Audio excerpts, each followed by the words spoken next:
I am a mother of three children, two sons and one daughter. From the very beginning, I made a grave mistake when I convinced myself that I was fair.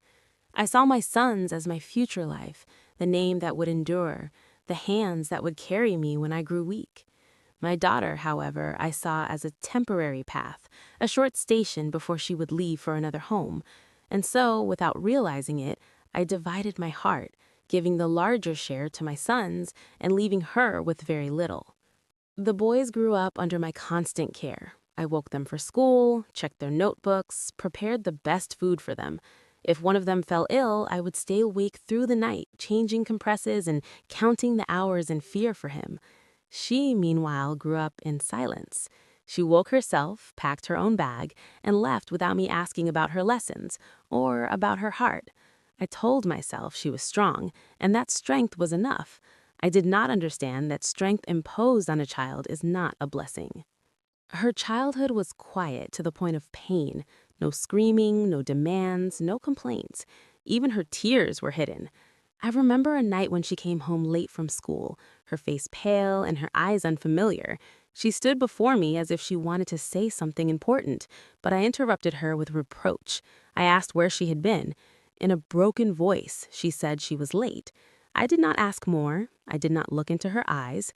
I was busy with my sons, their problems, their stubbornness, everything except her. That night, she slept crying, and I slept reassured because I heard nothing. I did not know then that some silences are cries for help.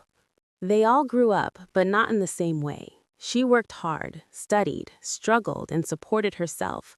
She excelled in school, then university, then earned her master's degree and her PhD. She would come to me with her certificates, and I would say coldly, "Good," as if her success were ordinary and unworthy of pride. The boys, however, stumbled. Academic failure, laziness, bad company, repeated mistakes. And I was the wall that hid them. I sold my gold for their sake, made excuses for them, blamed circumstances, and never blamed myself once. They grew up and drifted away. They traveled one after another. They promised to call, and then my voice became heavy on them, my calls annoying, my presence a burden. I began counting the days between one call and the next, convincing myself they were busy. Then I fell ill, a sickness that did not arrive suddenly but stole me slowly, weakening my body and terrifying my heart. I called my sons and told them I was tired and needed them. The response was colder than fear itself. "Take your medicine, we can't come, don't call so much." Then came the silence, no questions, no visits, no voices. And there, for the first time, I understood what it means to raise children and then be left alone. She was the one who felt me before I asked. She came in a hurry, took me to the hospital, sat by my side, paid from her own money, stayed awake through my pain. She did not remind me of anything. She did not reproach me. She did not open the ledgers of the past. One night, as I drifted between consciousness and unconsciousness, I heard her say to the doctor, "This is my mother, even if I was never her priority." Those words were harsher than any pain. It was her husband who said that his home was my home and that my place was among them. Only then did my entire life return to me. Every moment of cruelty, every time I ignored her, every time I favored her brothers over her. The truth stood clear. I spoiled my sons until I ruined them, and I neglected my daughter until I shaped her into a strong, compassionate, steadfast woman. One day, I sat before her, unable to bear the silence any longer. I cried and told her I had been wrong, that I had wronged her, that I understood too late.